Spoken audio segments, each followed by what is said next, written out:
Sob a proteção de Deus, declaro aberta a presente sessão. Convido o deputado Kennedy Nunes, primeiro secretário da mesa, para proceder às leituras das atas da última sessão. Boa tarde a todos que nos acompanham pela TVA, pela Rádio Digital, os colegas que estão aqui. Faço a leitura da 52ª sessão ordinária da terceira sessão legislativa da 18ª legislatura da Assembleia do Estado de Santa Catarina, realizada no dia 14 de junho de 2017, com a presidência dos deputados Kennedy Nunes, Maurício Scudilar, e ainda a secretaria dos deputados Kennedy Nunes, Ana Paula Lima, Maurício Scudilar e deputado Dirceu Dresch como secretário ad hoc. Às 14 horas do dia 14 de junho do ano 2017, nesta cidade em Florianópolis, capital do estado de Santa Catarina, reuniu-se a Assembleia Legislativa em sessão ordinária. Havendo quórum regimental, o senhor presidente deu por aberto a sessão e convidou o deputado Dirceu Dresch como secretário ad hoc para proceder à leitura da ata da sessão anterior, que na sequência foi aprovada sem restrições.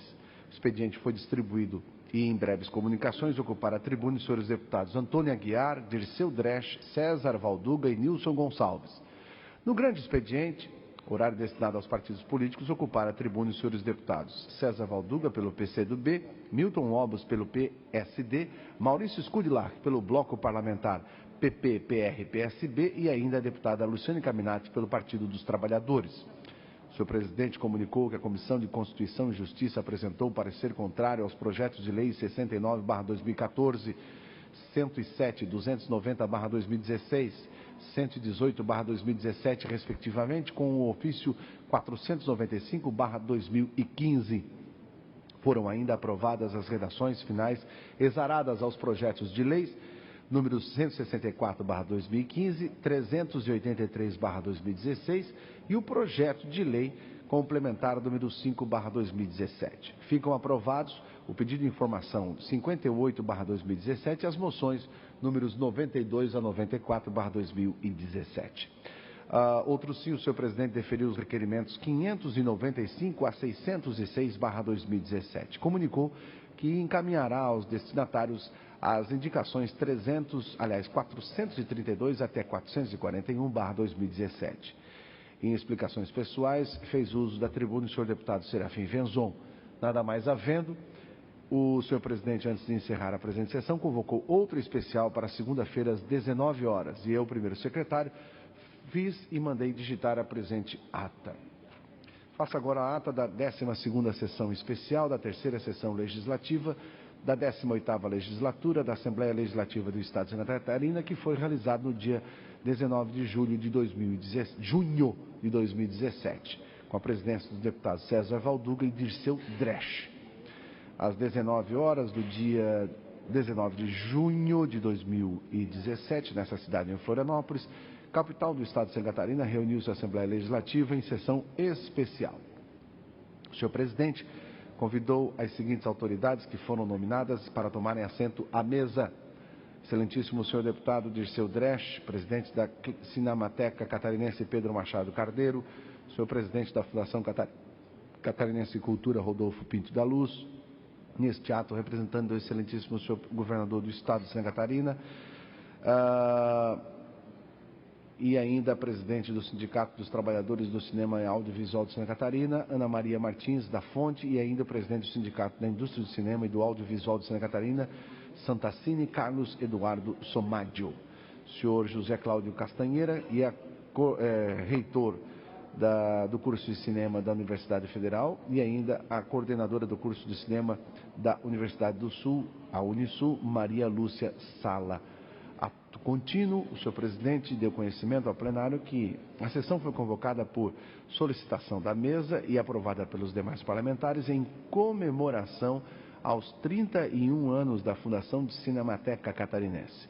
No momento seguinte, houve a execução do hino nacional e a apresentação de um vídeo institucional. Prosseguindo, o senhor presidente passou os trabalhos ao deputado Dirceu Dresch e em seguida fez uso da palavra. Dando prosseguimento, o senhor deputado retorna à presidência e concede a palavra ao deputado Dirceu Dresch, que na sequência, o senhor presidente convidou o mestre de cerimônia para proceder à nominata dos homenageados, que na oportunidade receberam honrarias do Poder Legislativo. Após as homenagens, O senhor presidente convidou para terceiro pronunciamento o criador do Cineclube Nossa Senhora do Desterro, o senhor Gilberto Gerlach. Também fizeram uso da palavra em nome dos homenageados, o senhor Fábio Brigman, e em nome da instituição homenageada, a senhora Caroline Marins. Por fim, o senhor presidente concedeu a palavra à senhora Cíntia Bittar, neste ato representando os cineastas, e finalizando, o senhor presidente agradeceu a todos pela presença e, ao encerrar, anunciou a execução do hino de Santa Catarina. Nada mais havendo, o senhor presidente convocou outra sessão ordinária para o dia seguinte, no horário regimental. E para constar, o segundo secretário fez e mandou digitar a presente ata. Senhor presidente, eu fiz a leitura das duas atas das duas sessões anteriores, que todos os deputados já receberam em seus e-mails e, portanto, está lida aqui. Obrigado, deputado Kennedy Nunes. Em discussão, as atas que acabam de ser lidas. Não havendo quem queira discutir, em votação. Quem estiver de acordo, permaneça como está. Aprovadas. Solicito à assessoria que proceda à distribuição do expediente. Breves comunicações. Inscrito para falar o eminente deputado Antônio Aguiar, por até 10 minutos. Senhor presidente, senhores deputados, senhoras deputadas, comunidade catarinense. Nós estamos aqui hoje para falarmos sobre a importante audiência pública feita ontem aqui na Assembleia Legislativa, onde tivemos a satisfação de apresentar um tema importante para a nossa sociedade. É a doença moderna, com o título A Depressão. Nós temos no mundo mais de 350 milhões de pessoas com depressão. É, sem dúvida nenhuma, a doença moderna, a doença silenciosa, a doença que atinge as pessoas de todos os níveis, independente da sua aquisição monetária. Dizer para vocês que a depressão é sim uma doença que nós chamamos a doença da tristeza. É a doença que faz com que a pessoa fique sem incentivos, que a pessoa fica sem sonhos, que a pessoa não tem mais como reagir em favor dele próprio. E essa doença, ela faz com que as pessoas tenham no seu bojo a angústia, a ansiedade, a agonia. E as pessoas, claro que elas buscam ajuda. Elas buscam ajuda com médicos psiquiátricos. Elas buscam ajuda com os psicólogos. Elas buscam ajuda também de várias formas. Mas o importante não é talvez em dar ajuda à pessoa com depressão, mas fazer com que ela peça ajuda às pessoas. Aí sim o psicólogo pode auxiliar ela. Ela realmente tem que fazer com que a sua mão seja estendida para o médico psiquiatra, para as pessoas que vão orientar ela para melhor desempenho da sua doença. Tivemos ontem uma audiência pública importante, onde estava presente o presidente da Comissão de Saúde, o deputado Neudi Sareta, onde estava presente a doutora Dolores, do Tribunal de Contas, onde estava presente o representante da parte psiquiátrica do município de Florianópolis, o Dr. Marcelo, que teve uma bela atuação mostrando quais os caminhos que devem ser tomados para o tratamento dessas pessoas. Nós tivemos presente também o representante da CVC, realmente presente também a psicóloga Anita, a doutora Anita, que fez uma grande palestra falando o que é a doença da depressão. Quimicamente, nós sabemos que, principalmente nos idosos, há uma dificuldade no transporte, uma dificuldade do encaminhamento da dopamina, da serotonina e até da adrenalina. Essa parte elétrica que o cérebro comanda é, sem dúvida nenhuma, responsável também por o acometimento de várias pessoas, principalmente as idosas, a depressão. Dizer a vocês que nessa audiência pública tivemos um Facebook bem frequentado, com quase 4.000 pessoas nos acompanhando. Isso mostra a importância das pessoas que estão com depressão. A depressão, ela é silenciosa. A depressão não apresenta muitos sintomas. Ela tem, sim, o enclausuramento das pessoas. As pessoas tendem a ficar sozinhas. Elas tendem a se isolar. As pessoas têm o seu sono prejudicado. As pessoas têm a sua vontade prejudicada. Elas não conseguem fazer com que a sua força de vontade seja executada. Essa importante audiência pública no dia de ontem, nós temos a certeza que atingimos muitas pessoas e tivemos algumas propostas, como o encaminhamento dessas pessoas para o setor público, para o setor psiquiátrico, para o setor da psicologia. Temos a certeza que esse encaminhamento favoreceu, sim, a muitas pessoas saber como se portar perante a doença, aonde ir no setor público para pedir ajuda. E essas pessoas com depressão muitas vezes não pedem ajuda. É isso que nós precisamos delas, que elas peçam ajuda, que elas estendam a sua mão para o psicólogo, para o médico, para que o seu problema seja resolvido. Dizer a vocês que nós temos hoje,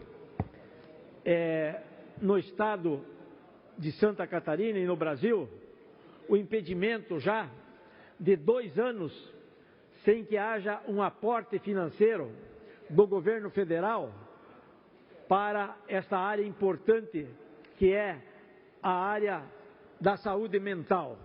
Nós temos que ter visão que a saúde mental nossa está mudando o seu viés. Graças à informática, por exemplo, que aumenta significativamente o número de informações em nosso cérebro. Quantas informações o nosso cérebro comporta? Como vamos fazer com que nós tenhamos um parâmetro? Como vamos fazer que nós tenhamos um limite no nosso telefone celular, no nosso computador? As doenças decorrentes da informática vão aparecendo sem dúvida nenhuma. Vão aparecendo e dando reflexo a várias classes sociais. A importância de nós incluirmos na educação dos jovens, a educação das crianças, nós temos que prevenir, e essa prevenção deve ser feita através da educação. Quando atingimos certo grau de depressão, nós chegamos ao suicídio. Suicídio, sim, é uma das alternativas dos pacientes com depressão. E hoje, nós, em Santa Catarina, nós temos a importante entidade que cuida dos suicídios. Essa entidade também estava presente ontem lá. A entidade que faz com que concedo a porta a Vossa Excelência, deputado Kennedy Nunes. Deputado Aguiar, eu quero parabenizar Vossa Excelência por trazer esse tema tão importante aqui. Só fazer um registro, o senhor falou agora que uma das saídas das pessoas que não procuram ajuda, ou às vezes que estão até tendo ajuda e não conseguem se curar, é o suicídio. Na quarta-feira passada, um colega seu médico, cirurgião plástico lá em Joinville e se atirou do 7º andar como uma saída que ele encontrou, infelizmente, para a depressão que ele vinha tratando. Ou seja, a depressão não ela não escolhe quem ela vai pegar. E é muito importante essa sua manifestação aqui, essa reflexão, porque eu tenho certeza que tem muita gente que está ouvindo agora e sabendo que há cura para a depressão. É uma patologia e há cura. Há gente que está interessado em ajudar, inclusive essa casa traz a seu pedido esse assunto tão relevante. Parabéns pelo tema, deputado. Inclusive, o maior número de suicídio hoje, com a classe médica, é muito grande. O Excelência está de parabéns pela intervenção e por essa bela lembrança. E nós achamos que o Centro de Valorização da Vida, que existe hoje aqui no estado de Santa Catarina, uma lei também criada por esse deputado, o Centro de Valorização da Vida, está disponível um telefone, 141, e esse telefone está 24 horas disponíveis para aquelas pessoas que estão com intenção de cometer o suicídio. O suicídio é, sim, uma das alternativas que nós temos de várias pessoas. Essa alternativa hoje é frequente. Nós queremos salvar essas vidas fazendo com que esse centro de valorização da vida ele seja beneficiado por nós, deputados, pelo governo do Estado, que crie formas de fazer com que o Centro de Valorização da Vida e mais os grupos que se formam. 30 segundos, senhor presidente. Mais 30 segundos, deputado Aguiar. A seu pedido. Nós temos que apoiar o Centro de Valorização da Vida, que também é uma alternativa para salvar vidas. Era isso que tinha o senhor presidente. Pela ordem, senhor presidente. Pela ordem, deputado Dirceu Dresch, na sequência, Vossa Excelência está inscrito para falar por 10 minutos. Senhor presidente, eu só ia fazer um comunicado e para nós um assunto com bastante relevância. A Comissão de Assuntos Sociais do Senado rejeita por 10-9, deputado Valduga, a proposta de destruição das leis trabalhistas nesse país, de proteção aos nossos trabalhadores. Então, felizmente, temos aí um grupo de senadores extremamente ligado. Esperamos que as demais comissões sigam esta linha da Comissão de Assuntos Sociais, rejeitando essa famigerada proposta de destruição da segurança dos trabalhadores desse país, seja eles trabalhistas ou previdenciários. Deputado Dirceu Dresch, Vossa Excelência tem até 10 minutos para usar a tribuna.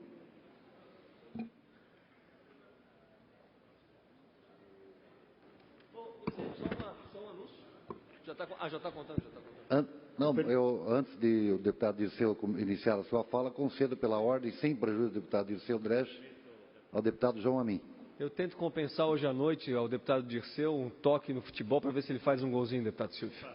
Mas eu queria cumprimentar de uma maneira muito especial o vice-prefeito Poca, o Edmir de Morro Grande, e a vereadora Anaí Bordignon. E os vereadores da cidade do meu avô falecido, avô Pedro de Urubici. O vereador Titinho, o vereador Dilmo, o vereador Zé Paulo e o vereador Ivaí, lá de Urubici e Morro Grande, que nos prestigiam hoje aqui na Assembleia Legislativa. Agora sim, deputado Dirceu Dresch, Vossa Excelência tem a palavra. Eu quero também cumprimentar o deputado João Amin, os vereadores, as lideranças que nos visitam hoje, a todos que nos acompanham pela TVA e Rádio Digital.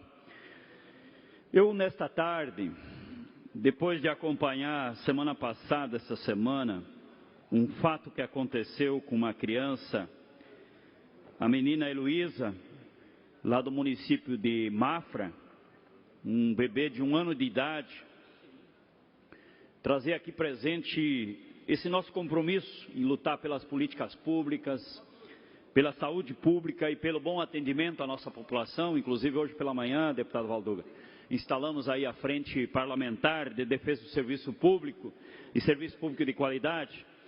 nós estamos trazendo aqui essa tribuna hoje, como deputado, como parlamentar e representante da sociedade catarinense, essa problemática da falta de gestão e precarização dos serviços públicos promovidos pelo governo Colombo, que faz, infelizmente, mais uma vítima fatal. No dia 8 de junho, a menina Heloísa, um bebê de 1 ano de idade, na cidade de Mafra, morreu depois de 15 horas de espera por uma ambulância, com combustível, com gasolina, para que ela pudesse ser transferida para a UTI do Hospital Infantil de Joinville, devido à gravidade do seu estado clínico. A ambulância do SAMU de Mafra, uma unidade de suporte avançado de atendimento, de responsabilidade do governo do estado de Santa Catarina, estava sem combustível para percorrer os 130 quilômetros entre Mafra e Joinville. O fato repercute em todo o Brasil devido ao absurdo. O absurdo de um governo que se vangloria em peças de publicidade, mas que oferece para a sociedade um veículo para atendimento de emergência sem gasolina, para que possa rodar e salvar a vida. Gostaria que a assessoria do plenário exibisse o vídeo, onde o tio da criança, o radialista Alexandre Lisboa, narra o desespero da família, que foi proibida, inclusive, de pagar pelo abastecimento desta ambulância.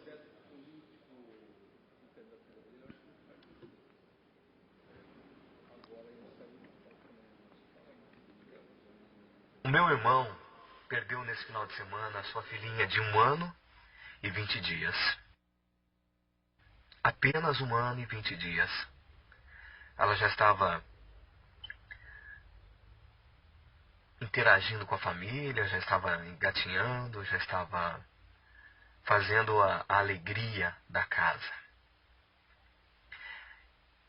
Ela deu entrada no hospital da cidade de Mafra, foi diagnosticada com uma possível pneumonia e, diante da gravidade, ela teria que ser transferida imediatamente para o hospital de Joinville. Foi conseguido leito no hospital de Joinville, só que a ambulância do SAMU, que estava ali, naquele momento, estava sem combustível. E nem meu irmão, nem médico, nem ninguém que estava ali naquele momento poderiam fazer o abastecimento desse carro. Ninguém tinha essa autorização de fazer. Meu irmão disse, não, eu faço, não tem problema, estamos falando de uma vida, estamos falando de um anjo. E não autorizaram meu irmão a fazer isso. Pediam autorização para fazer o abastecimento, a autorização era negada. O dia foi passando, a aflição foi aumentando, veio uma ambulância da cidade de Rio Negrinho, essa ambulância não pôde seguir porque a equipe não estava completa, parece que faltou médico, gente, faltou médico que estaria de plantão, faltou médico para fazer, a equipe tem que estar completa para fazer esse tipo de transferência. Meu irmão, naquela aflição, o dia passando, tentou uma ambulância particular. Só que nesse momento, antes viria um helicóptero para fazer a transferência para Joinville. Esse helicóptero não pôde chegar devido às condições climáticas.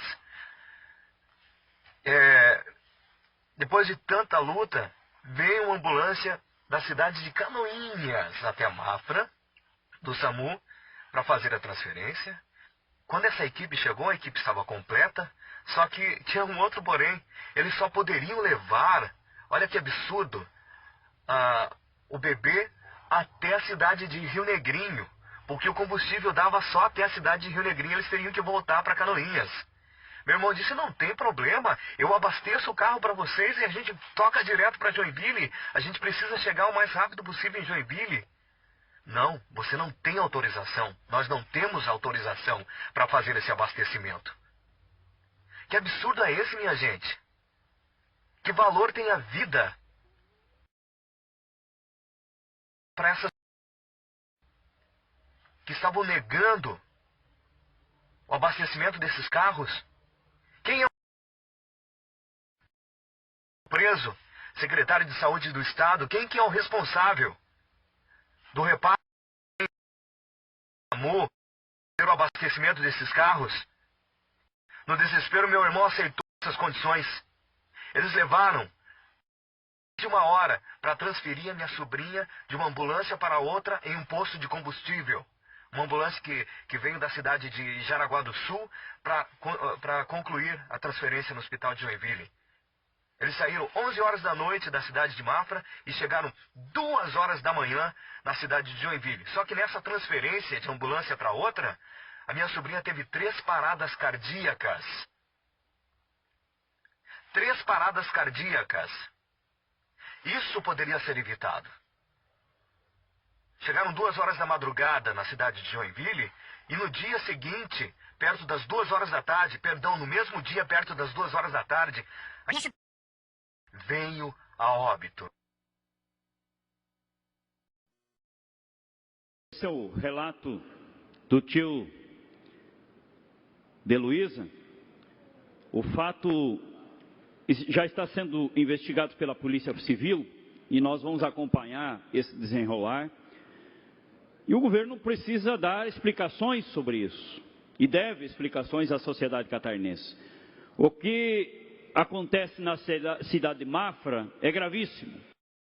Não era combustível, sem combustível, e um médico lá do bebê. Onde está a médica que deveria estar? O leito da UTI do Hospital de Joinville estava à espera da menina Luísa de 1 ano, desde as 7, mas da manhã seguinte, a óbito nesta mesma tarde. Foram 15 horas de agonia. Seu devido a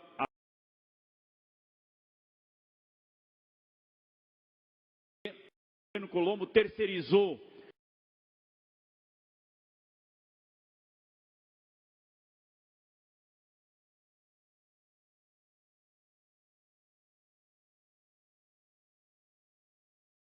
o serviço, ou deve 40 milhões.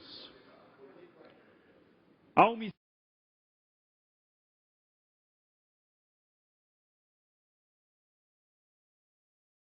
omissão da contratada, que não que os médicos e os familiares pagaram da ambulância. Uma vida estava em jogo. Houve omissão de socorro.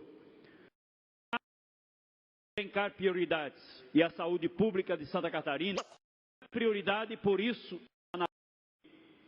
com uma dívida de mais de 800 milhões. O governo tem dinheiro para combustível de ambulância, mas distribuir incentivos fiscais de retorno ao Tribunal de Contas. Nosso mandato está cobrando explicações sobre esta triste história que resultou no óbito de uma menina, da menina Luísa, uma bebê de 1 ano de idade.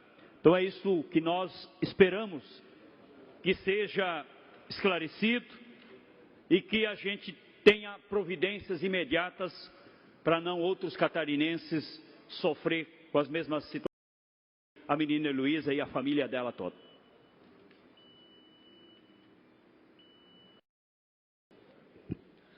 Na sequência, inscrito para falar, Natalino Lázari.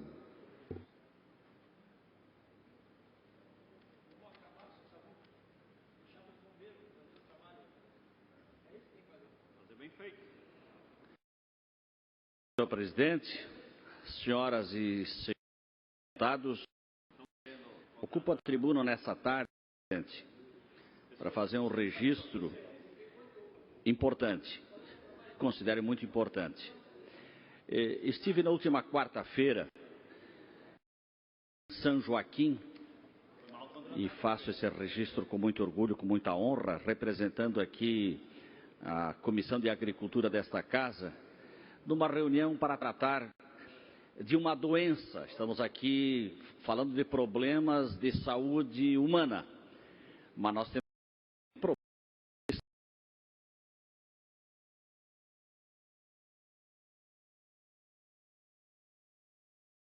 frutas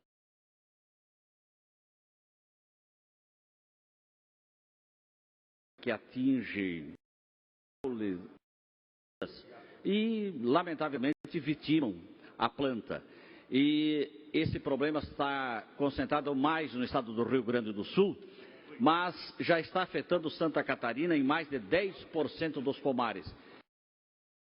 Significativamente, produção na produtividade e na economia catarinense. E essa reunião foi promovida pela FAESC, pelo nosso grande líder, o Pedroso. Estavam presentes o secretário adjunto da Agricultura, doutor Aito Espias, o presidente da IPAGRE, o doutor Luiz Resman, e ainda o presidente da CIDAS, que é o Enori Barbieri. E estava toda a estrutura da Secretaria da Agricultura e a presença de mais de 60 técnicos da pública e privada que trata desta questão da fruticultura e da doença do cancro em Santa Catarina. Evidentemente, a recepção foi feita pelo nosso Rogério Pereira, o nosso pirata que nós conhecemos, que há muitos anos lidera esta questão da fruticultura na região serrana. É um guerreiro, é um batalhador, e a fruticultura da região serrana, deputados amigos, deve muito ao pirata pelo trabalho obstinado que ele faz em favor do crescimento dessa importante atividade econômica. Inclusive, eu tive o prazer de ouvir deles uma situação inusitada com relação à maçã. Por uma questão técnica e por uma questão de observação, eles estão aperfeiçoando a qualidade da Fuji, que é uma maçã que é produzida no sul do Brasil, dando a ela um novo sabor. E não há qualquer tipo de processo em função disso tecnológico. O que há, eles descobriram isso, vai haver um retardamento da colheita desta maçã e, consequentemente, ela vai produzir mais açúcar, ela vai ficar mais doce, mais gostosa e vai produzir um novo sabor, portanto, uma nova qualidade. Ela vai ser mais suculenta, portanto. E é uma descoberta, é um novo lançamento que eu tive o privilégio de assistir e também de convidar a Associação dos Produtores de Maçã da região serrana para virem na próxima reunião da Comissão de Agricultura desta Casa para fazer o lançamento dessa nova qualidade da maçã e poder explicar para esta Casa, para os senhores deputados, membros da comissão, realmente a importância, o significado desta nova, eu diria assim, sistemática de produção de uma maçã mais gostosa. Por isso eu registro isso com muito prazer e registro também uma preocupação, e isso é muito bom, muito grande, deputado Gabriel, por parte de todos os produtores de maçã e da fruticultura de Santa Catarina com relação a essa doença perigosa que é o cancro europeu. Eu quero fazer um elogio aqui a toda a estrutura da Secretaria de Estado da Agricultura, a todas as entidades que envolvem a produção de frutas. Estavam lá, como já disse, mais de 160 técnicos para tratar dessa questão e que certamente, a partir do mapeamento que foi feito, a partir de estratégias que foram estabelecidas, nós vamos extirpar dos nossos pomares essa doença terrível e fazer com que a gente volte à normalidade. Então a minha satisfação se redobra porque nós temos aí a presença de instituições como a FEAR, como a Secretaria de Agricultura, como as empresas particulares, todas preocupadas em preservar as suas plantações de maçã e de frutas que são realmente um patrimônio. E eu ouço, já que nós falamos em São Joaquim, já que falamos na região serrana, e desculpe, deputado Gabriel, que não lhe pedi permissão para ir lá, mas fui cumprir o meu dever de presidente da Comissão de Agricultura, mas eu tenho a honra de ouvi-lo nesse momento. Deputado Natalino Lázari, Vossa Excelência é sempre sensível e com muito compromisso com as causas da agricultura em Santa Catarina, com as frutas catarinenses e, em especial, com a nossa maçã. Vossa Excelência tem total razão quando fala que nós temos hoje não apenas a maior quantidade de maçãs do Brasil, mas as maçãs de melhor qualidade em nosso país. E a preocupação de Vossa Excelência, desta Casa, deste Parlamento Catarinense, da Comissão de Agricultura, da Assembleia Legislativa, em discutir o problema do cancro, é muito importante, haja visto que os pomares no Rio Grande do Sul já foram... E aqui em Santa Catarina, fruto do trabalho da SIDASC, da EPAGRE, nós ainda mantemos uma situação controlada, mas devemos ter muito cuidado, ter muita atenção, estar debatendo, cobrando das entidades que fazem o controle e a fiscalização, para nós mantermos essa produção catarinense sempre com bastante padrão e qualidade, para a gente poder cada vez mais dar oportunidade para o pequeno agricultor, principalmente na região de São Joaquim, temos mais de 1.800 produtores de maçã, para a gente poder cada vez mais gerar emprego e renda para o homem do campo. Parabéns, deputado Natalino Lázari, e também ao nosso grande amigo Rogério Pirata, que está lá sempre atento e brigando pelas causas dos produtores de maçã, nossa querida São Joaquim. Muito obrigado, deputado Gabriel Ribeiro. Também Vossa Excelência tem sido um grande defensor da economia agrícola do estado de Santa Catarina, notadamente a fruticultura na região serrana. E, somado a isso, eu quero dizer que o governo do estado estará encaminhando, deputado Valdu, um projeto de lei que trata especificamente da inspeção vegetal. Santa Catarina não tem lei que proteja a inspeção vegetal. E o governo do estado assumiu um compromisso lá dentro da Comissão de Agricultura, defender a aprovação imediata dessa lei, e peço aos senhores parlamentares, colegas, que também, no momento oportuno, a gente discuta essa questão e aprove uma lei mais rígida no sentido de fazer o controle dessas doenças que podem vitimar os nossos pomares. E, de maneira muito rápida, senhor presidente, eu queria aproveitar a oportunidade para fazer uma referência especial ao à nossa FAESC e ao Senar. Está aqui, eu até pediria se a televisão pudesse mostrar, a última revista da FAESC e Senar, Agricultura de Santa Catarina. É um trabalho maravilhoso que essa instituição faz na defesa dos nossos produtores rurais, especialmente na área de orientação, de assistência técnica, de planejamento, de organização das propriedades agrícolas. E agora, a FAESC e o Senar desenvolveram um programa de assistência técnica da maricultura. E isso é inédito no Brasil, é pioneira no Brasil, e por isso os parabéns à FAESC e ao Senar por também cuidar da maricultura. Nós sabemos que tradicionalmente a FAESC e o Senar cuidam da agricultura em geral, mas agora também na maricultura. Por isso, é uma instituição que precisa e merece ser valorizada. O doutor José Zeferino Pedroso, é um grande conhecedor da área da agricultura. Ele foi deputado estadual, deputado Altair Silva. Ele é da nossa região, do Grande Oeste, deputado Dresch. E, além disso, ele empresariou durante alguns anos a Aurora, uma das grandes empresas do agronegócio de Santa Catarina, e, portanto, tem uma grande experiência, e ele está fazendo um trabalho maravilhoso. Então, parabéns à FAESC, parabéns ao Senar, que tem o Gilmar Zanluc como diretor, é um jovem empreendedor, que entende, como a gente diz na gíria do recado, é produtor agrícola, e que ele com certeza está fazendo um trabalho que nós devemos admirar. Por isso, parabéns à FAESC, parabéns ao Senar e parabéns à reunião que foi feita em São Joaquim. Obrigado, senhor presidente. Obrigado, deputado Natalino Lázari. Pela ordem, deputado Nilson Berlanda. Senhor presidente, senhores deputados, eu peço a palavra para cumprimentar alguns amigos que estão aqui, né?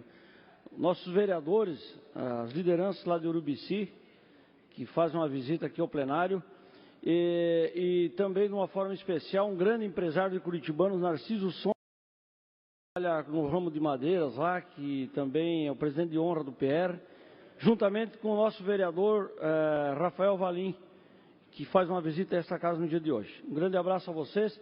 Quero cumprimentar também as lideranças aqui, que vão logo se apresentar aqui sobre, lá da cidade de Lages, que vão falar sobre o guia da Serra Catarinense, o Festival de Inverno. Sintam-se todos cumprimentados aí. Um grande abraço, obrigado pela visita. Obrigado, deputado Nilson Berlanda. Feito o registro, sejam todos bem-vindos a esta casa. Agora vamos adentrar, ou melhor, fim das breves comunicações, horário dos partidos políticos. O primeiro partido é o PSD. O segundo partido é o Partido dos Trabalhadores, que tem 7 minutos. Deputado João Amin, Vossa Excelência estava... O bloco é o penúltimo antes do PMDB. Deputado Nedir Sareta, Vossa Excelência tem a palavra. Senhor presidente, senhores deputados, senhoras deputadas, estimados catarinenses, na manhã de hoje nós fizemos, através da Comissão de Saúde, da qual tenho a alegria de poder presidi-la, uma importante audiência pública para tratarmos sobre os pacientes com fissura lábio-palatina. Reunimos hoje aqui representantes das Profis do Estado, diversas cidades do Estado de Santa Catarina, pais, crianças, profissionais que atuam nesta área, também a Secretaria de Estado de Saúde, através dos representantes que cuidam da área do tratamento fora do domicílio, o município de Joinville, através de sua secretária, seu vice-prefeito, também os representantes do Centrinho, lá de Joinville, do Centrinho, o prefeito Luiz Gomes, que é o local em Santa Catarina que tem uma equipe multidisciplinar especializada para atendimento das crianças com fissura lábio-palatina. Atualmente, 1 em cada 650 crianças nascidas em Santa Catarina tem fissura lábio-palatina. Mas mesmo que fosse uma criança apenas, esse assunto com certeza mereceria toda a nossa atenção e deve merecer também a atenção dos órgãos públicos.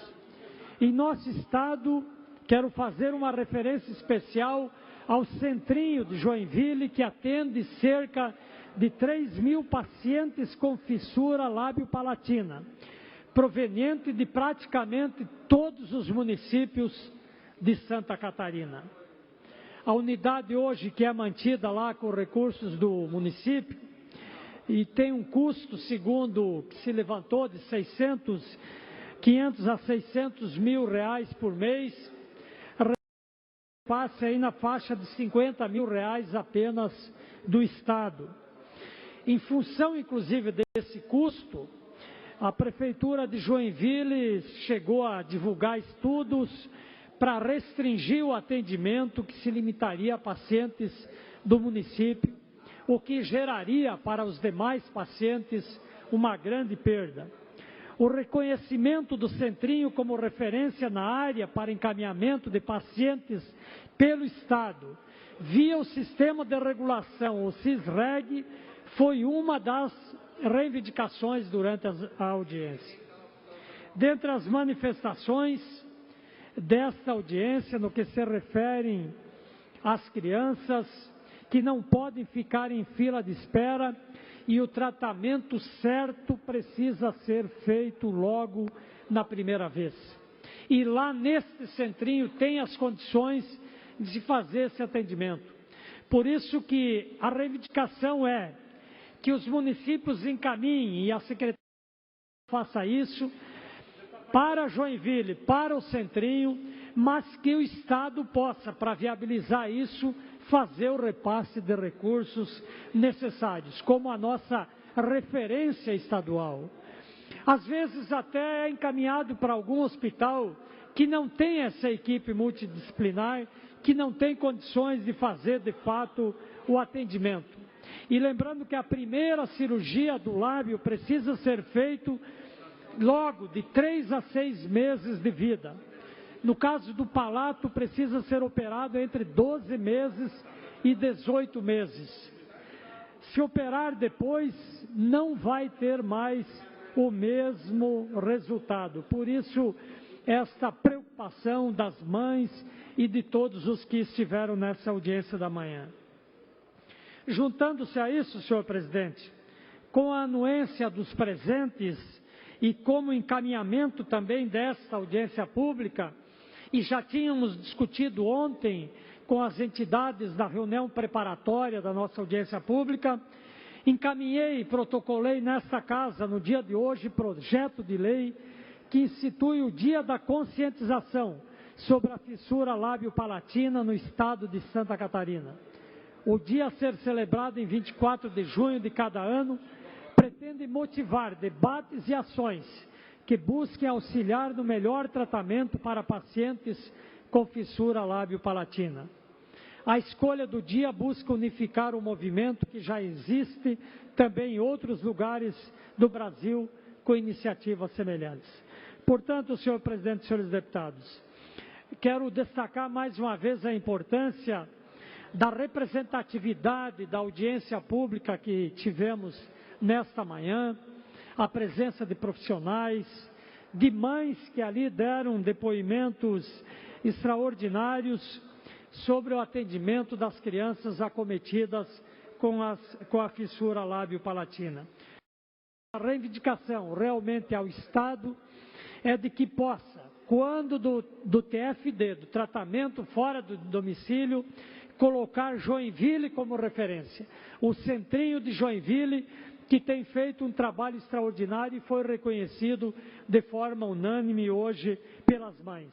Já aconteceu de ser encaminhado para outras cidades, inclusive aqui para a capital, e não conseguir ter o atendimento no tempo certo, e não ter o atendimento adequado a essa criança. Por isso essa reivindicação e a nossa luta também para que sejam viabilizados mais recursos para que possa ser viabilizado o atendimento dos pacientes de todo o Estado. E numa etapa posterior, depois, quem sabe, parte desse trabalho ser descentralizado para uma outra região de Santa Catarina, de preferência na região do Meio-Oeste, do Oeste, do Alto Uruguai, para que possa fazer um trabalho de apoio a esse trabalho extraordinário que é feito no Centrinho Luiz Gomes, em Joinville. Muito obrigado. Obrigado, deputado Sareta. Agora, na sequência, o PSDB.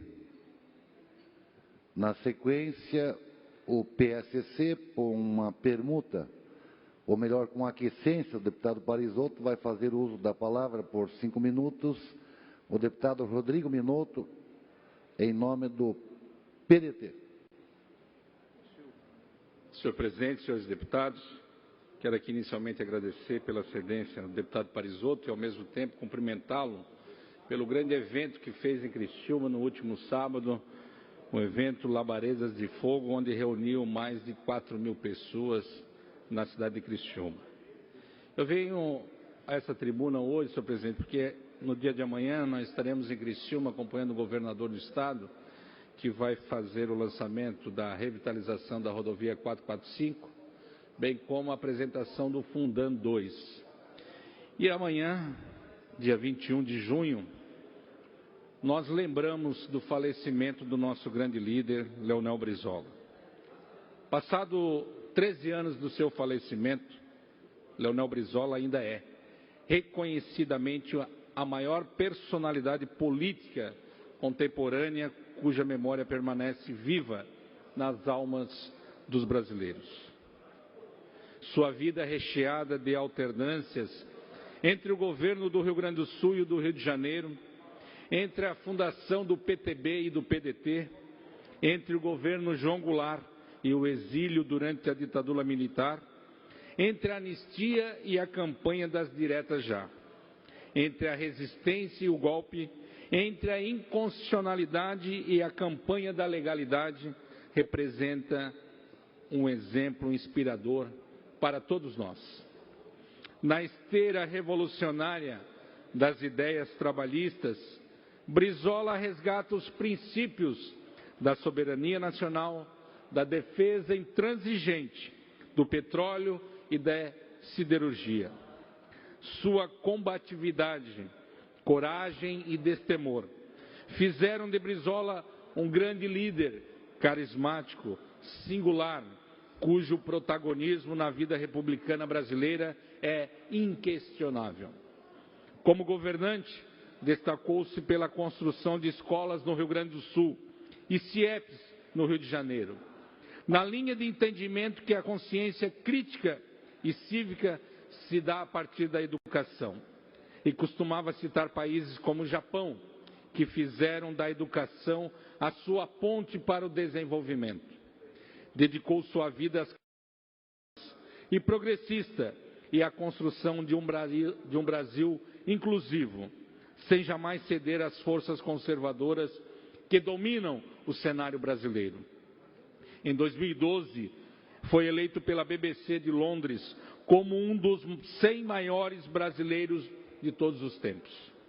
Em 22 de janeiro de 2014, sua figura foi homenageada com estátua de bronze, Leonel Brizola, nas cercanias do Palácio Piratini, em Porto Alegre. Em 2014, a Avenida Kennedy, no Rio de Janeiro, passa a se chamar Governador Leonel de Moura Brizola. Em 2015, foi inscrito no Livro dos Heróis da Pátria, que se encontra no Panteão da Pátria e da Liberdade em Brasília. Entre suas principais realizações, destacam-se os CIEPs do Rio de Janeiro, a construção de 5.902 escolas primárias, 278 escolas técnicas e 131 ginásios, abrindo 700 mil novas matrículas no Rio de Janeiro. A estatização de empresas estrangeiras, a reforma agrária gaúcha, o sambódromo, a linha vermelha, a Universidade Federal do Norte Fluminense. Brizola é isso e muito mais. Boa tarde, senhor presidente, deputado Silvio Drevek, demais deputados, público que nos assiste aqui na galeria da Assembleia Legislativa, na TV da Assembleia Legislativa. Eu pediria para que a introdução da minha fala hoje aqui na tribuna fosse um vídeo que a assessoria preparou e eu pedia que passasse esse vídeo para depois a gente comentar os eventos que ocorreram ontem e os que estão por acontecer.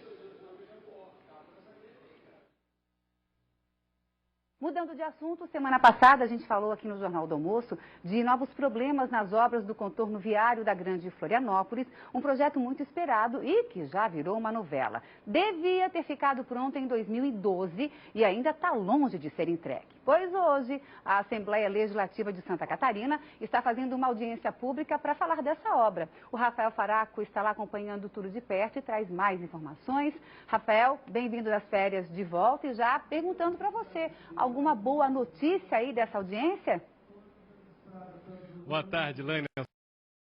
Pois é, já com essa responsabilidade de conseguir responder isso, porque agora junto com toda essa preocupação e esse descrédito em relação ao término da obra, que deveria ter acontecido em 2012, tem um novo prazo para dezembro de 2019, agora uma nova discussão que tem provocado muita preocupação em relação à obra, a esse contorno viário tão importante aqui na região da Grande Florianópolis, que é a ocupação do solo. O que significa? A ocupação de moradores às margens de um contorno viário que deveria ser, na verdade, ou que deverá ser, na verdade, uma via expressa, uma via rápida.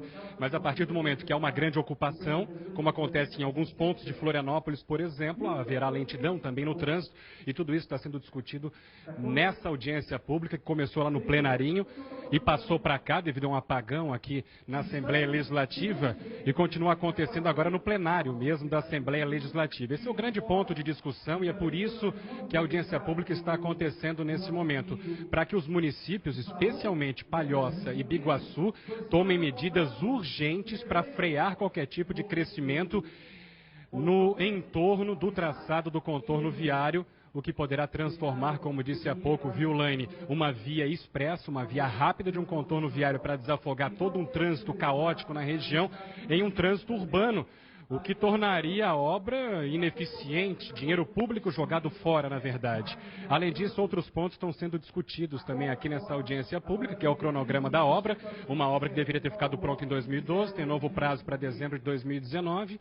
Segundo a empresa responsável por essa obra, praticamente 70% da obra está em andamento. O problema que nos causa maior preocupação é que dos 30% que ainda não está em andamento, estão obras bem importantes, como, por exemplo, 6 trevos de acesso e 4 túneis duplos. A gente vai acompanhando as discussões daqui para frente, trazendo mais informações no Jornal do Almoço nos próximos dias. Enfim, tem muito pano para manga, viu, Laine? Com certeza. Obrigada, Rafa. Como a própria reportagem já muito bem explicou, a audiência pública que ocorreu ontem aqui, queria cumprimentar o deputado estadual Roberto Salum, que também participou da audiência, as autoridades de Florianópolis, Biguaçu, Palhoça, São José, o Conselho de Desenvolvimento da Grande Florianópolis, o CONDES, as câmaras de vereadores, os órgãos como o CAL, Conselho de Arquitetura e Urbanismo, o CREA, e o representante Luiz Fernando Castilho, de Infraestrutura Rodoviária da NTT. É muito importante essa discussão, já que a ocupação do solo ao redor, próximo, aonde o contorno viário passa pelas cidades, é muito importante. O superintendente da SUDEF, Dr. Cássio Taniguchi, fez uma apresentação muito bem feita sobre exemplos positivos e também exemplos negativos de superocupação de uma via. Essa via é importante não só para a Grande Florianópolis, nem só para Santa Catarina. Ela é uma via importantíssima para o Mercosul. Ela vai retirar 20% do movimento da Grande Florianópolis, e a BR-101 na Grande Florianópolis vai se transformar numa via urbana. Porém, o que não pode acontecer é o contorno se transformar numa via urbana, onde terá que se diminuir a velocidade, onde, infelizmente, pode acontecer como aconteceu em Curitiba, e o próprio Cássio Taniguchi fez a sua apresentação. Essa novela já está acontecendo há muito tempo. Essa obra era para ter terminado em 2012.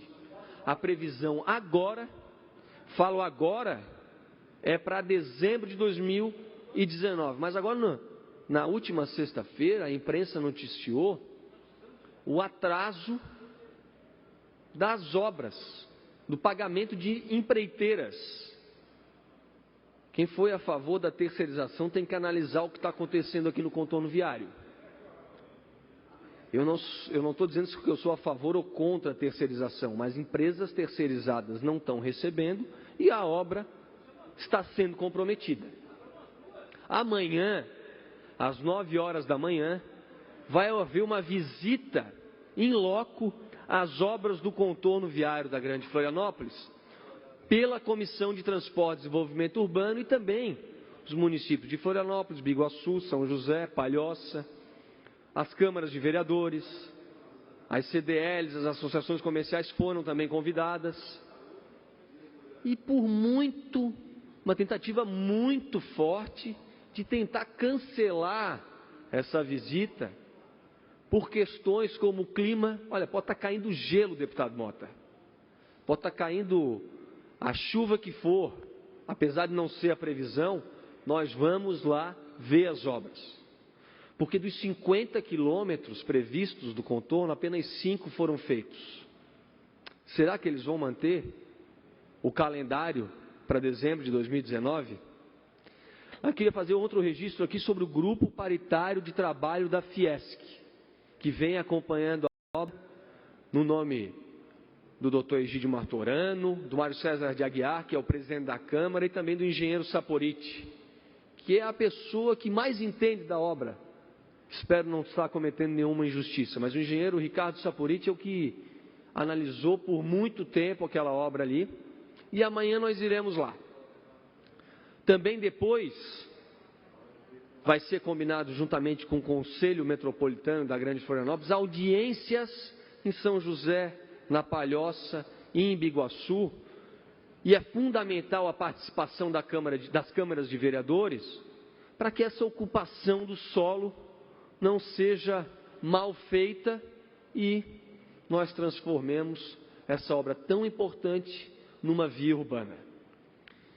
E a Comissão de Transporte e Desenvolvimento Urbano, como também o Fórum Parlamentar Catarinense, vai continuar fazendo parte de tudo quanto for discussão, grupo de trabalho, comissão de trabalho, para que, quiçá, a obra termine como está prevista hoje, ainda em dezembro de 2019.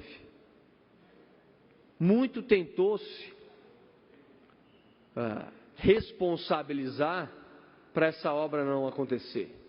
FUNAI, Índio, túnel, questões ambientais, e a gente continua contando com o compromisso, não só do Luiz Fernando Castilho, que esteve aqui ontem, como com o do Jorge Bastos, o superintendente nacional da NTT, em Brasília, juntamente com o vice-prefeito de Biguaçu, com o prefeito da Palhoça e com o presidente da Câmara da Palhoça, o Wilson Nunes, o Camilo Martins, o Fábio Coelho e o vereador também da Palhoça, o vereador Pitanta.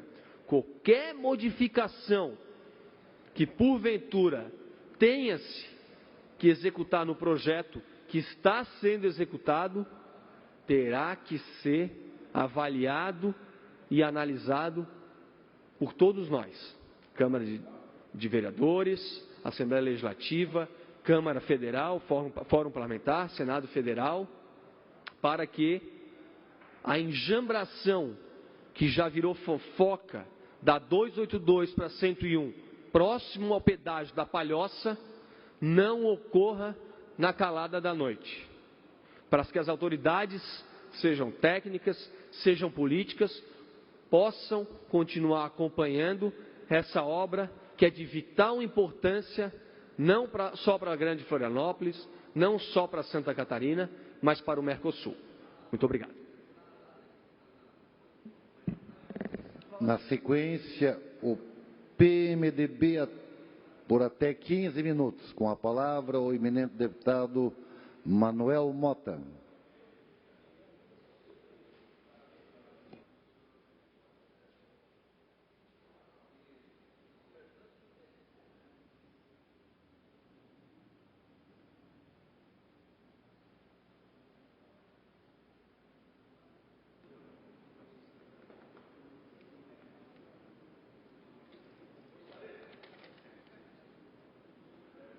Senhor presidente, senhores deputados, senhoras deputadas, telespectador da TVA, rádio digital, visitantes que prestigiam o parlamento na tarde de hoje,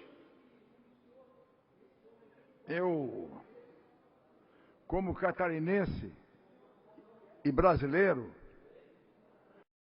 estou orgulhoso daquilo que a coragem das pessoas fazem. Por isso que nesse nada é difícil. Tudo acontece pela coragem das pessoas. As pessoas planejam e se organizam e fazem acontecer. A expedição Nova Veneza, Caxias do Sul. Foram 6 pessoas que saíram de Nova Veneza de bicicleta,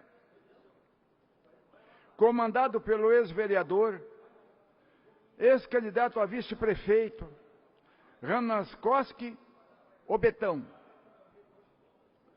A expedição foi realizada no dia 19, 20 e 21 de maio de 2017 e teve como finalidade o resgate histórico em homenagem aos trabalhadores que na entre safra percorri-o a pé em busca de renda extra em Caxias do Sul, onde havia frente de trabalho na construção de estradas, ferrovias e pontes. Os ciclistas que participaram da expedição: Alberto Ranaskoski, Nova Veneza, 60 anos. André Spoller, de Criciúma, 47 anos. Alessandro Nazário, de Criciúma, 42 anos. Jean Matias, de Criciúma, 41 anos. Altair Calegari, de Sara, 40 anos. E Simone Almeida Figueiredo, de Araranguá, 29 anos.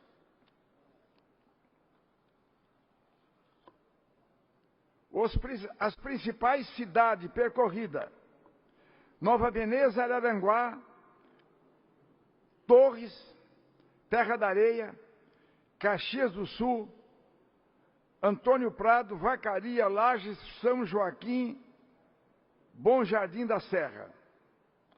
A expedição teve 686 quilômetros.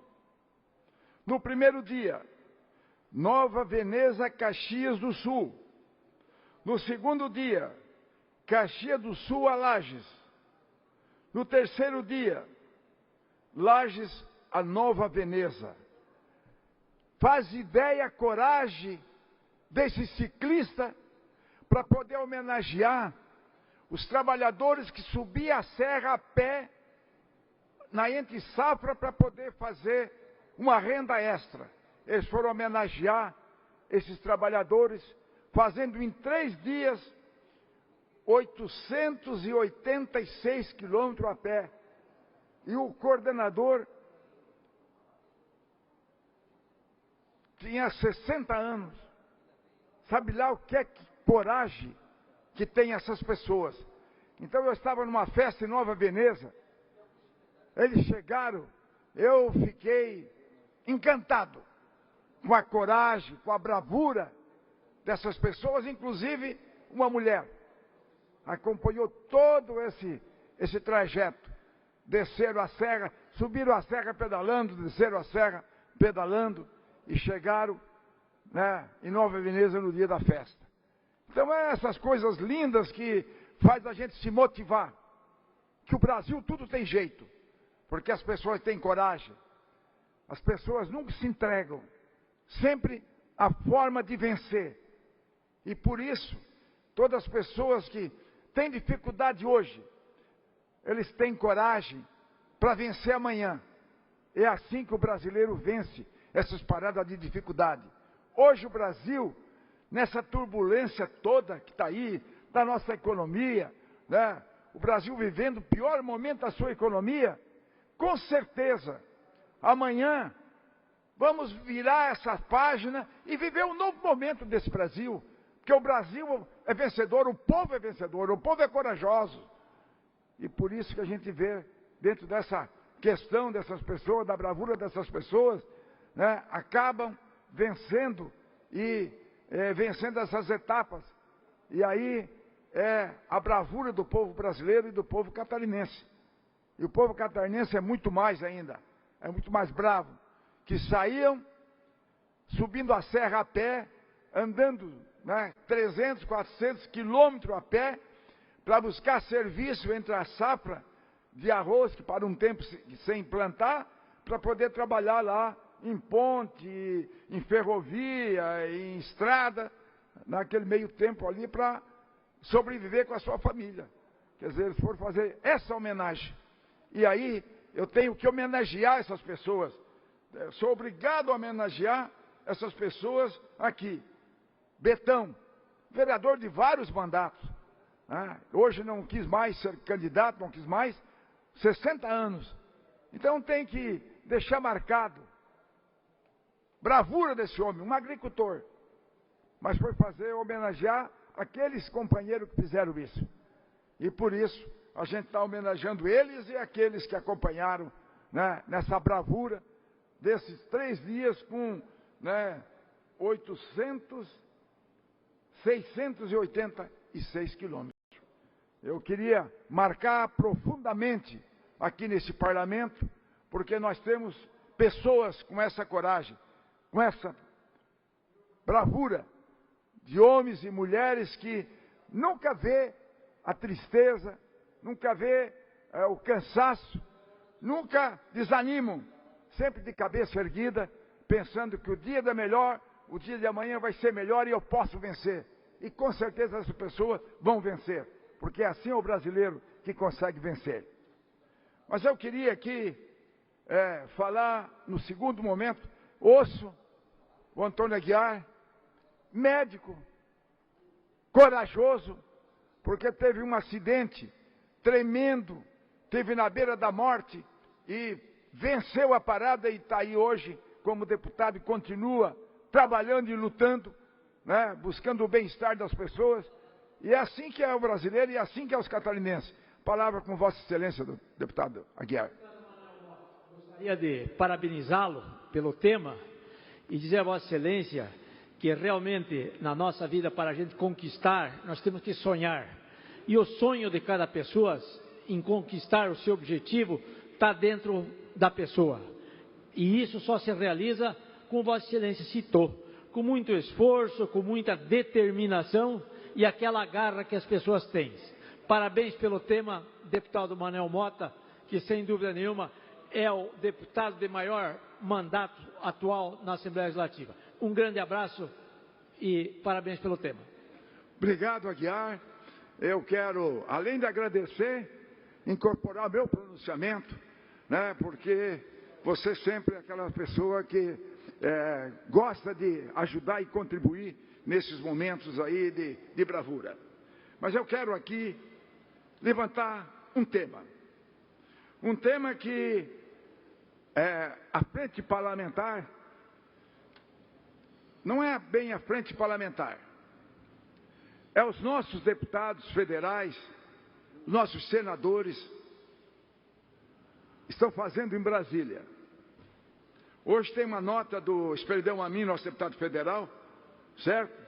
Que essa portaria, que eles não conhecem nada de pesca, fazem portaria lá em Brasília, e está aí os pescadores artesanal, que aqueles que pescam com rede de espera, aqueles que artesanal, que investiram e hoje não pode botar suas redes, estão passando dificuldade para sustentar suas famílias. Quem é que vai sustentar eles? Quem é que vai pagar, retribuir os investimentos deles? Quem é que vai fazer isso? Né? Por quê? Porque eles não conhecem de portaria, não conhecem de pescaria, botam pessoas incapazes, não têm capacidade nenhuma.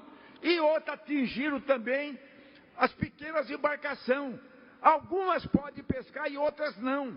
Isso é um absurdo, João Amin. Isso é um absurdo, eminente deputado João Amin.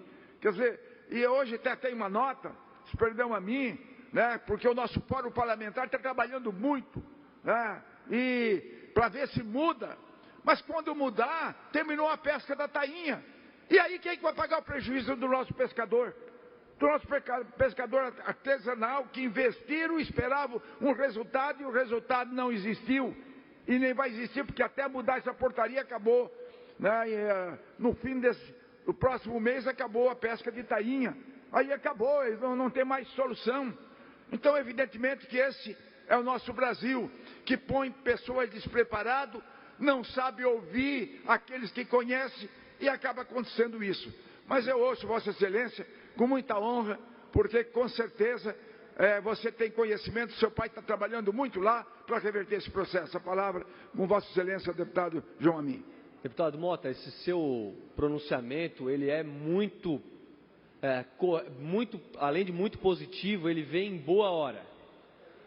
Sábado, aqui no gabinete da presidência, o ministro do Meio Ambiente, o presidente do Instituto Chico Mendes e 2 advogados do gabinete da presidência da República vieram para tratar de um assunto lá de Lauro Miller, do Parque Nacional da Serra Catarinense. Porém, 3 compromissos do Ministério além da portaria recente liberando a pesca de alguns peixes, como número 1, o Fórum Parlamentar Catarinense conseguiu 2 excelentes notícias. Uma, a visitação para acompanhar as baleias nas praias do sul do estado, principalmente em Imbituba, está prestes a voltar a ser liberada. E o mais importante, isso um compromisso do Fórum Parlamentar Catarinense e quem eu quero falar aqui em nome do deputado João Paulo Kleino Bing, uma luta de toda a bancada, dos 3 senadores e dos 16 deputados federais, que o Ministério da Pesca volte para onde é o seu local e não fique lá em ciência, tecnologia e inovação, que volte para próximo da agricultura e para que esses problemas que estão ocorrendo no Brasil diminuam, principalmente esse seu depoimento com relação aos problemas que os nossos pescadores estão vivenciando hoje, realmente é muito importante. Eu quero agradecer a sua parte, incorporar meu pronunciamento, e hoje estamos vivendo esse problema em Santa Catarina. Santa Catarina, que bom que vão mexer nessa portaria. Só que não vão mais recuperar. Por quê? Porque com essas marés que deu aí, a tainha passou por fora. A tainha não vai, depois quando voltar não tem mais o tempo suficiente para pescar. Quer dizer, aí o Ministério da Pesca estava na agricultura, passa para a ciência e tecnologia, quer dizer, pula para cá, pula para lá, e na verdade poucas pessoas entendem do Ministério da Pesca, e põe pessoas que não conhecem, e aí quem paga a conta é nós aqui em Santa Catarina, é o nosso pescador que paga a conta, e aí está tudo desesperado.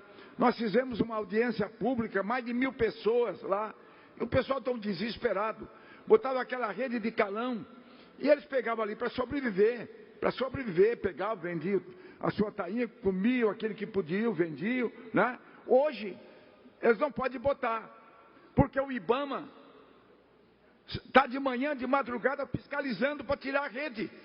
Quer dizer, os caras que pescaram a vida toda, por quê? Porque fizeram uma portaria de quem não conhece, impedindo as pessoas que pescaram a vida toda não podem pescar.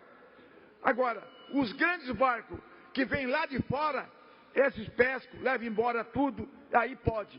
Quer dizer, então, nós precisamos sim, tem muita coisa para nós corrigir. O país precisa corrigir muita coisa. A valorização daqueles que trabalham, daqueles que lutam, precisa ser corrigido. Eu acho que aqui o parlamento luta muito por isso. Por aqueles que trabalham, por aqueles que produzem. Nós lutamos muito por isso. E é preciso que continuemos lutando. Mais um minuto, deputado, para finalizar sua fala. E é importante que nós continuemos lutando. Santa Catarina elegeu 40 deputados com esse objetivo. Eles esperam de nós que nós lutamos para honrar a Constituição, para defender a sociedade, para defender a nossa economia, mas para defender os pequenos, aqueles que lutam e ajudam a produzir. É com esse espírito que nós temos aqui, é na Comissão da Agricultura, é na Comissão de Pesca, é em todos os setores, é na Comissão de Transporte, é em todos os setores, para que nós possamos dar uma resposta à nossa sociedade. É com esse espírito que nós temos aqui, dia a dia, para poder buscar os resultados, que é isso que o povo aguarda de nós. Obrigado, senhor presidente. Obrigado. Parabéns. Questão de ordem, senhora presidente. Com a palavra, deputado Altair. Eu gostaria de registrar aqui nesta casa a presença do prefeito da cidade de Guatambu, no oeste de Santa Catarina, o Clóvis da Alpiva, juntamente com a sua assessoria, o Marcelo Rosato, o Eloy Corá e o Renan Monterle. Então eu quero registrar, estão assistindo à sessão da tarde de hoje. Sejam bem-vindos. Muito bem. Eu quero também, nesse momento, registrar a presença da vereadora de Nova Trento, a vereadora Thaí, também se fazendo presente aqui no Parlamento. A todos os nossos visitantes, sejam todos bem-vindos no Parlamento Catarinense, que não é a extensão da casa de vocês, do município que vocês representam. Com a palavra, o deputado Milton Alves. Presidente Dirce, cumprimentar todos os parlamentares.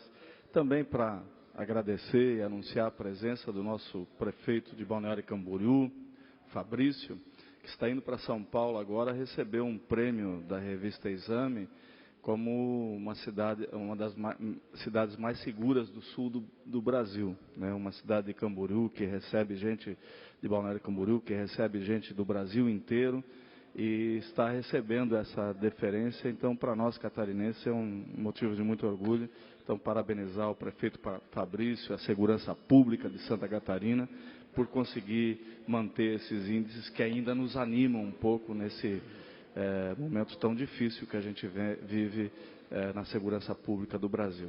Obrigado, presidente. Parabéns ao prefeito e dizer a ele que nós temos muito orgulho de Balneário Camboriú estar recebendo esse prêmio, essa certificação, até porque é a nossa capital do turismo, né? Balneário Camboriú é a cidade de qual todos nós gostaríamos de viver, de morar, pelas suas belezas naturais, pela sua qualidade de vida. Mas, com a palavra, o deputado Venzon. Senhora presidente, queria cumprimentar aqui o superintendente do Banco do Brasil, o superintendente regional de governo, o senhor Alberto Finger, bem como o prefeito de Bom Jardim da Serra, o Serginho,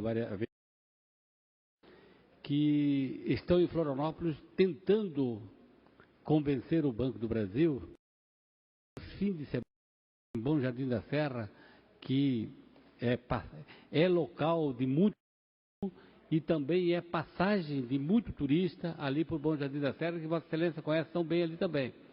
E que nos fins de semana os caixas eletrônicos do banco ficam fechados. Por outro lado, já houveram 4 ocorrências de assaltos e ameaças de assalto na agência do Banco do Brasil, em Bom Jardim. E o sonho do pessoal de lá é reabrir, fazer que funcione no fim de semana. No entanto, o risco de assalto também coloca em risco a operação normal.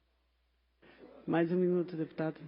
Então, senhora presidente, queria aqui cumprimentar o prefeito Serginho, a superintendência do Banco do Brasil, que também se dispõe a tentar resolver, mas também existe a questão do risco. Quer dizer, nos fins de semana, para que o caixa eletrônico funcione sábado e domingo, é claro que na sexta-feira os caixas precisam ser reabastecidos e garantir um volume de dinheiro para o fim de semana.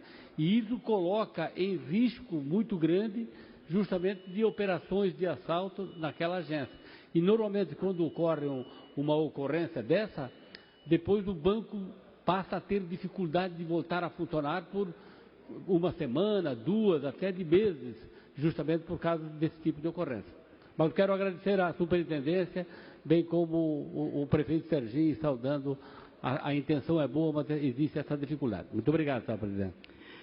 Deputado Venzon, eu tenho certeza que o prefeito Serginho vai conseguir, porque também, como Balneário Camboriú é uma cidade maravilhosa, Bom Jardim da Serra também tem as suas belezas naturais e, com certeza, é um roteiro turístico muito interessante, né? Temos ali a Serra do Rio do Rastro, nós temos a Serra do Corvo Branco, tudo nessa região. E que atrai muitas pessoas, não só de Santa Catarina, do Brasil, mas de outros países. Então, nós temos que, com certeza, trazer modernidade, trazer a infraestrutura e fazer com que tenha resolutividade para que o turista se sinta acolhido e se sinta à vontade quando assim o fizer na cidade.